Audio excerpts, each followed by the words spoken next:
Hello दोस्तों, नमस्कार। आइए, आपका स्वागत है हमारे चैनल पर। तो हम लोग पेट के लिए प्रैक्टिस सेट स्टार्ट कर चुके हैं और आज हम लोग का प्रैक्टिस सेट नंबर 3 है। इसके पहले 2 प्रैक्टिस सेट बहुत अच्छे 10-10 क्वेश्चन के मैंने आपको करा चुका है।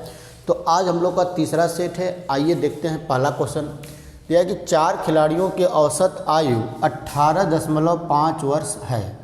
यदि कोच की आयु भी शामिल कर लिया जाए तो औसत आयु 20% बढ़ जाता है, तो कोच की आयु क्या होगी? 4 ऑप्शन हम लोग के पास है। 28 वर्ष, 31 वर्ष, 34 वर्ष और 37 वर्ष।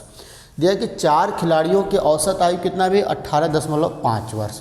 तो 4 खिलाड़ियों की कुल आयु, अगर औसत आयु दिया है तो 4 खिलाड़ियों की कुल आयु, 4 खिलाड़ियों की जो कुल आयु होगा वो औसत आयु गुणे 4, क्योंकि अगर हम लोग औसत में नंबर ऑफ टर्म से पदों की संख्या से गुणा कर देते हैं तो कुल योगफल आ जाता है। तो 4 खिलाड़ियों की औसत आयु है 18.5 और 4 से मल्टीप्लाई कर दिया जाएगा। 4 × 5 = 20, 2 बच गया।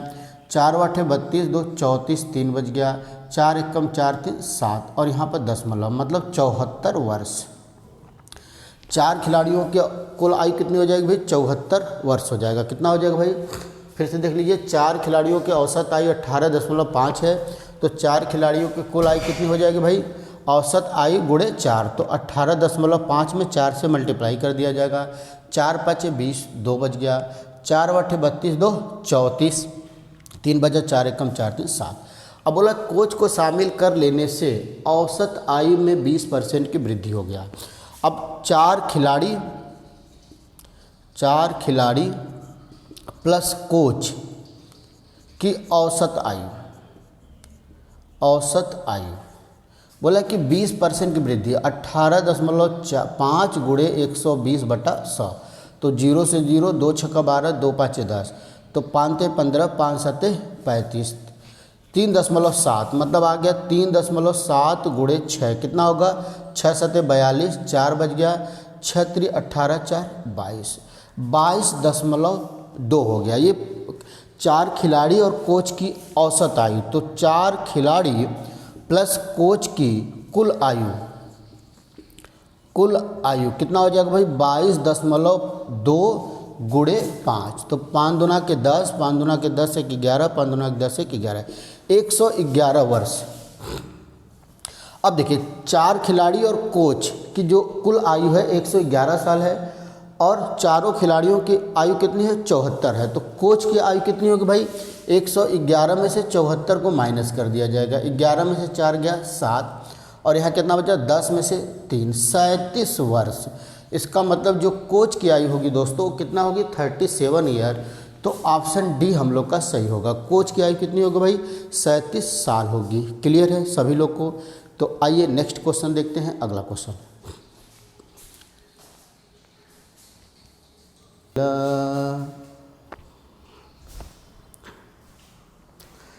आइए दोस्तों नेक्स्ट क्वेश्चन देखते हैं। क्वेश्चन नंबर 2 देखिए क्या है। दिया कि एक शहर की जनसंख्या में 4% की वृद्धि होती है, परंतु स्थानांतरण के कारण 1/2% की कमी होती है। तो बताइए 3 वर्ष बाद वृद्धि का प्रतिशत क्या होगा? एक शहर की जनसंख्या है जिसे एक वर्ष में 4% की वृद्धि, शहर की जनसंख्या में एक साल में 4% की वृद्धि होती है और उसी बार 1/2% की क्या होती है? कमी भी होती है। 1/2 का मतलब 0.5%। 1/2 का मतलब है 0.5% की कमी भी होती है। मतलब 4% बढ़ा और 0.5% घट गया तो कुल वृद्धि कितना हुआ? 4 - 0.5 बराबर 3.5%। मतलब ओवरऑल जनसंख्या में 3.5% की वृद्धि एक साल में हो रही है। कितने की वृद्धि हो रही है भाई? 3.5% की। तो पूछ रहा है कि 3 वर्ष बाद वृद्धि का प्रतिशत क्या होगा? तो मान लेते हैं शहर की जो प्रारंभिक जनसंख्या है, शहर की प्रारंभिक जनसंख्या कितनी है भाई? 100। कितनी है शहर की प्रारंभिक जनसंख्या? कितनी है? 100।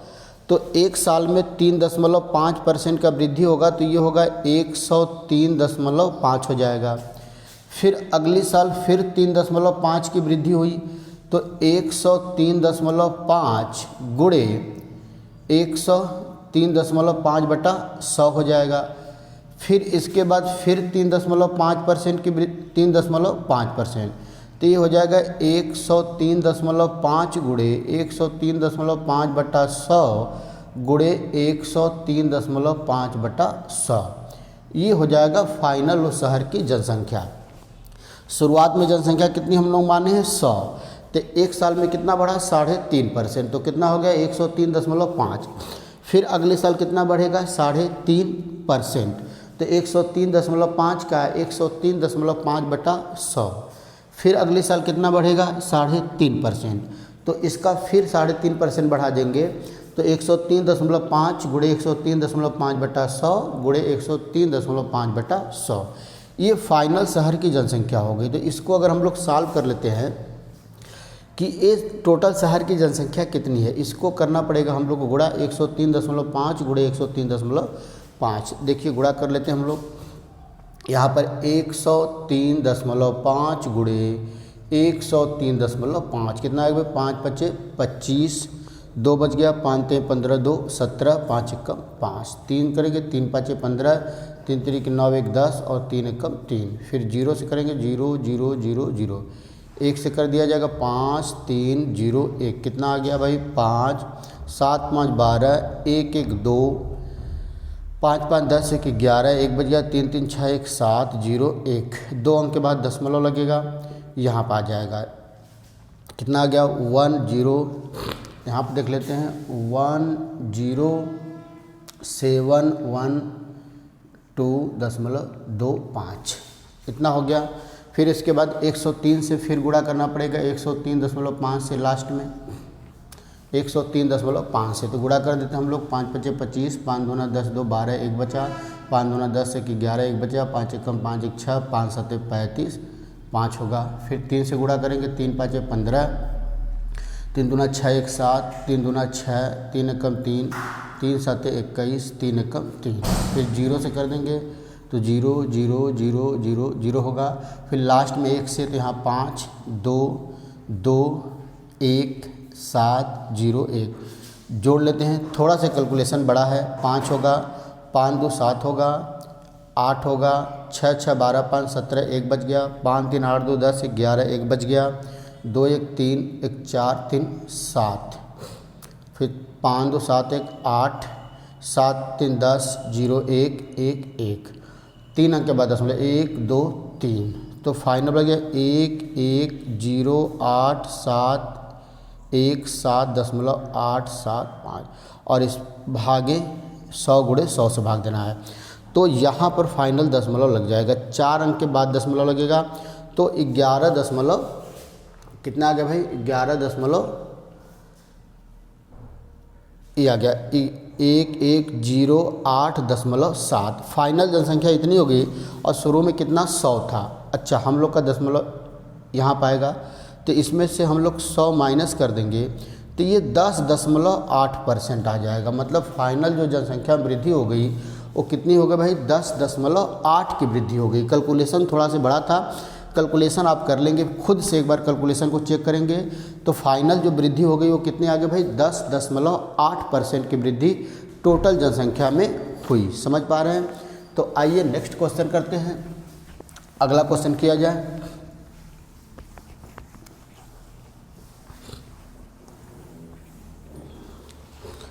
आइए दोस्तों क्वेश्चन नंबर नेक्स्ट देखते हैं क्या दिया हुआ है। दिया है कि 142 का स्क्वायर माइनस 1 संख्या किससे विभाजित होगा। संख्या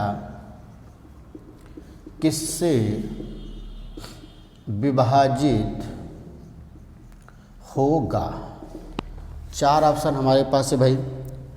19 होगा, 19 से, 7 से, 9 से या फिर 18 से, 13 से।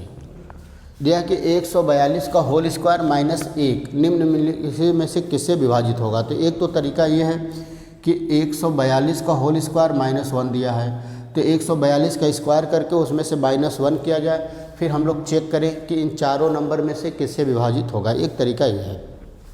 दूसरा तरीका क्या है कि थोड़ा सा आप दिमाग लगाएं तो 142 का स्क्वायर, एक को हम लोग 1 का स्क्वायर लिख सकते हैं। 142 का स्क्वायर, इसको क्या लिख सकते हैं, 1 का स्क्वायर।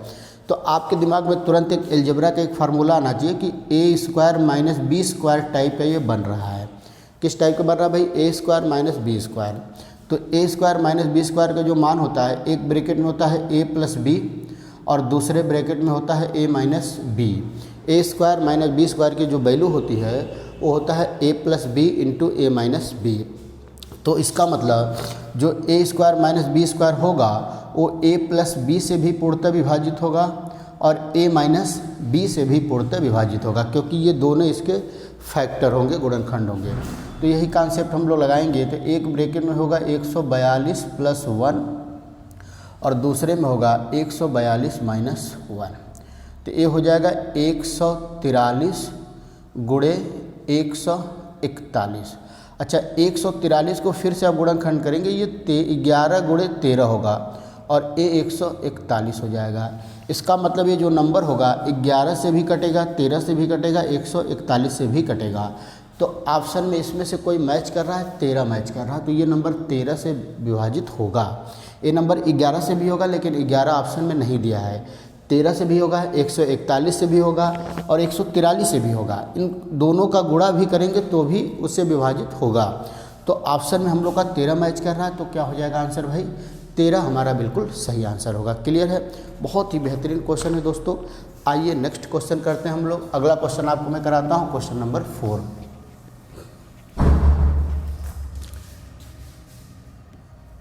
आइए देखा जाए, क्वेश्चन नंबर 4 दिया है कि फैक्टोरियल 8 बटा में फैक्टोरियल 7 का मान क्या होगा। बहुत आसान क्वेश्चन है, का मान क्या होगा। इसका ऑप्शन दिया है, पहला ऑप्शन है 8, बी है 56, सी है 16 और डी है 19। तो हम लोग को वैल्यू निकालना है कि फैक्टोरियल 8 बटा में फैक्टोरियल 7 दिया हुआ है। फैक्टोरियल 8 बटा में फैक्टोरियल 7। तो सबसे पहले तो फैक्टोरियल का मतलब जो लोग नहीं समझते वो देख लें। जैसे दिया है फैक्टोरियल 5, तो इसका मतलब होता है 5 गुणे 4 गुणे 3 गुणे 2 गुणे 1। फैक्टोरियल अगर किसी नंबर में दे दिया तो 1 से लेकर उस नंबर तक सारे नंबर का आपस में गुणा करते हैं। फैक्टोरियल का मतलब क्या होता है, इसको ऐसे भी लिख सकते हैं, 1 गुणे 2 गुणे 3 गुणे 4 गुणे 5 भी लिख सकते हैं कि गुणा में कोई फ़र्क नहीं पड़ेगा। चाहे ए का गुणा बी में करिए, चाहे बी का गुणा ए में करिए, इससे कोई फ़र्क नहीं पड़ेगा। फैक्टोरियल का मतलब क्या हो गया, अगर किसी भी नंबर के आगे फैक्टोरियल लग गया तो इसका मतलब 1 से लेकर उस नंबर तक सारे नंबर का आपस में गुणा। तो जैसे यहाँ फैक्टोरियल 8 दिया था, इसका मतलब 1 गुणे 2 गुणे 3 गुणे 4 गुणे 5 गुणे 6 गुणे 7 गुणे 8। इसका मतलब ये हो गया। आप नीचे फैक्टोरियल 7 दिया है तो 1 गुणे 2 गुणे 3 गुणे 4 गुणे 5 गुणे 6 गुणे 7। अब देखिए 1 से लेकर 7 तक, यहाँ भी 1 से लेकर 7 है, ये पूरा कैंसिल, केवल लास्ट में कितना बच गया, 8 बच गया। तो इसका आंसर कितना हो जाएगा भाई, 8 हो जाएगा। इसकी वैल्यू कितनी आ जाएगी, 8 आ जाएगी। समझ पा रहे हैं, इसकी वैल्यू कितनी आ जाएगी, 8 आ जाएगी। आइए नेक्स्ट क्वेश्चन करते हैं।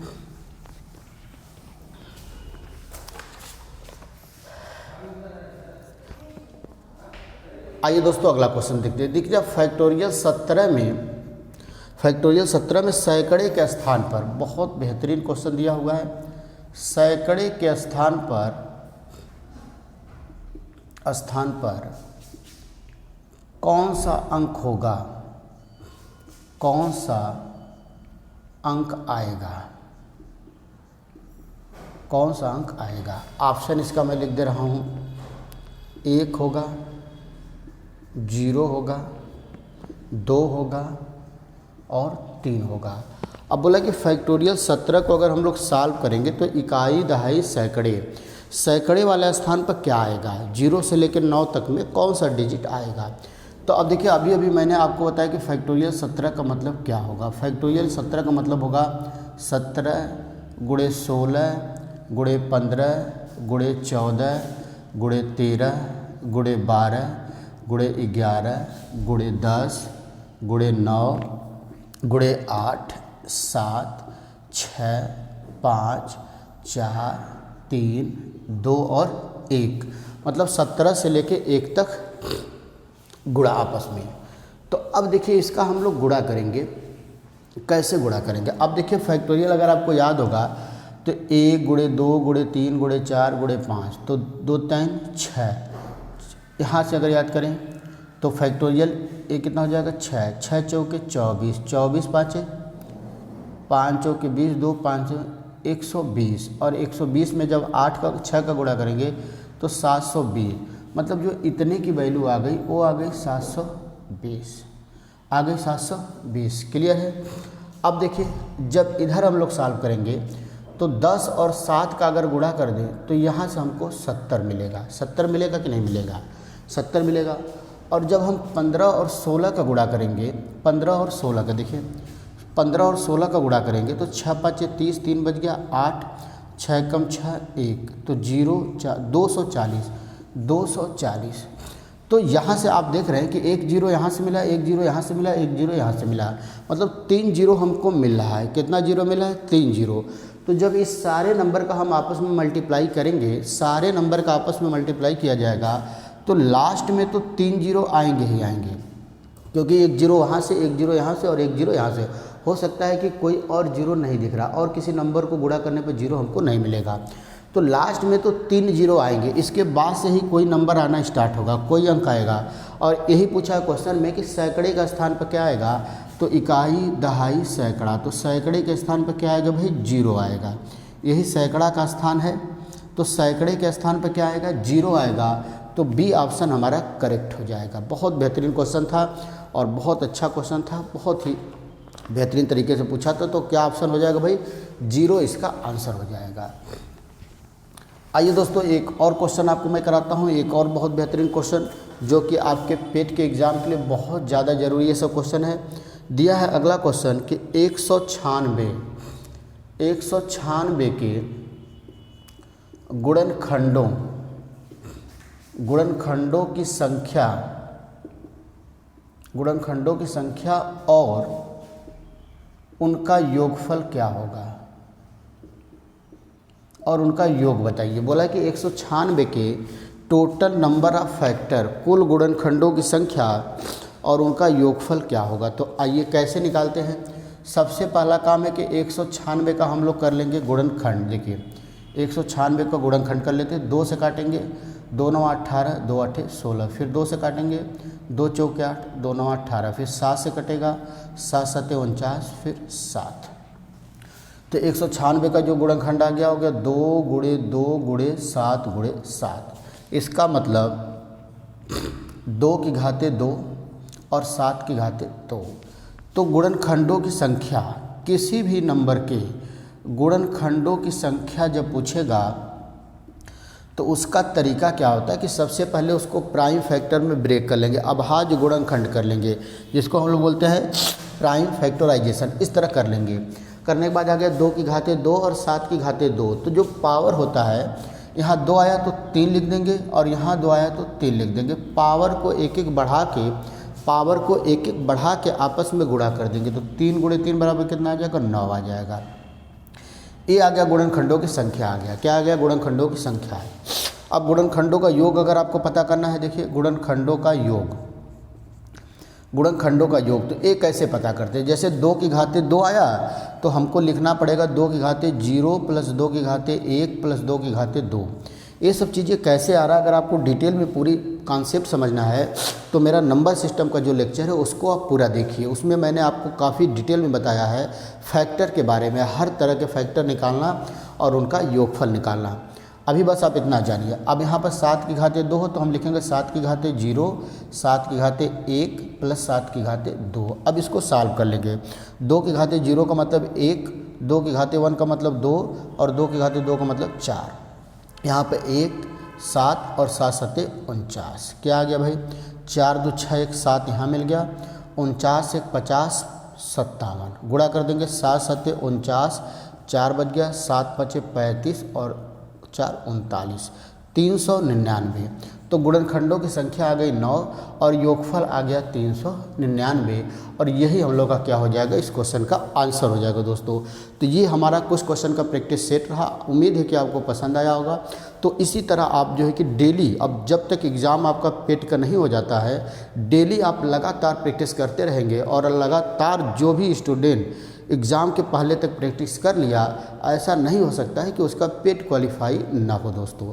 तो फिर अगले वीडियो में, अगले लेक्चर में फिर हम लोग नए क्वेश्चन के साथ मिला जाएगा दोस्तों। तब तक के लिए नमस्कार, धन्यवाद।